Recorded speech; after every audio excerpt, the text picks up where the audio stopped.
Hello there. Today I watched Indiana Jones and the Dial of Destiny, and now I want to tell you about it. The Dial of Destiny was written by 4 different writers. Talk about a confused identity. Jez and John Henry Butterworth, David Cope, and James Mangold, who also directed the film. It sees Harrison Ford return as Indiana Jones. Phoebe Waller-Bridge plays his goddaughter Helena Shaw. Mads Mikkelsen is the villain, Dr. Voller, and an assorted cast of returning and new characters supports Indy on his journey to find Archimedes' dial. The premise sees an old Indiana Jones going about his life as a professor. He's ended up alone and full of regrets. When his goddaughter Helena comes to see him out of the blue, he's initially suspicious, but when she asks for an old artifact that drove her father crazy, he knows she's up to something. The artifact she's after is called Archimedes' dial, and she's not the only one after it. Watch Indy, Helena, and a bunch of old friends take on Nazis. Again. He beats up young villains, gets shot, and walks it off, and there is even a nonsensical time travel section. Okay, so the writing doesn't make sense in this film, but it is a lot of fun. There are chase scenes, fight scenes, puzzle rooms, booby traps, Nazis getting punched, and a lot of humor. The entire film feels like one big action sequence with little breaks to fit in the story and character development. As far as the characters go, they're a little weak.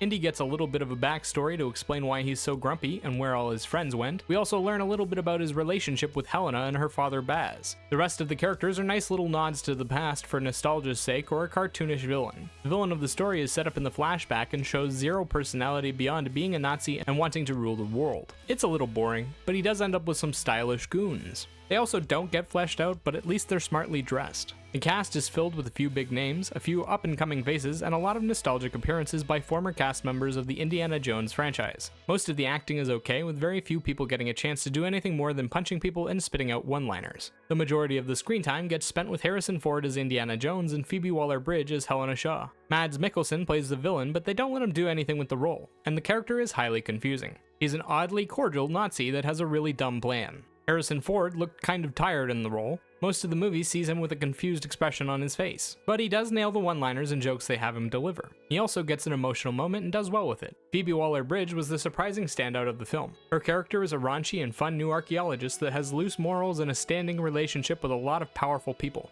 Waller-Bridge brings a healthy amount of charisma and comedic timing to the role.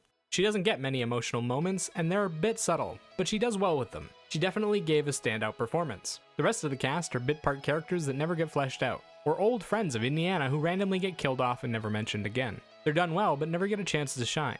Visually, the film does a lot of amazing things, and the entire journey is one hectic ride. We start off with a flashback to the past. A young Indiana Jones is kicking Nazi butt aboard a train, and the CGI on Ford's face actually looks pretty good. From there, we jump forward into the future and get a non-stop chase from Indiana's home all the way to thousands of years in the past. The chase never stops, only slows. There are a ton of grand sets, costumes, and props. The camera work is smooth, the stunts are big and boisterous, and the action is filled with creative little bits that are so much fun. The action sequences are over the top with a lot of fast-paced editing, a bit of slow-mo here and there, and a lot of visual humor. It's true to Indiana Jones' classic form. Sound-wise, the film was filled with nostalgic sounds and the repetitive theme song that plays every time Indiana does anything remotely interesting. Literally every time he runs, shoots, drives, or escapes a trap, the theme song plays, and boy oh boy does it get old fast. The music backs each and every moment and usually does a good job of getting the right emotions. It's also a little too significant. The volume it comes in at often competes with the dialogue, and at times I found it so loud that it was actually distracting. There was a good variety of tracks in here, but most of them are generic background instrumentals that you'll find in any fantasy adventure film. Overall, Indiana Jones and the Dial of Destiny was a lot of fun. It has a lot of action, some cool sets and costumes, and Phoebe Waller-Bridge knocks it out of the park. Harrison Ford looks a little old for the role now,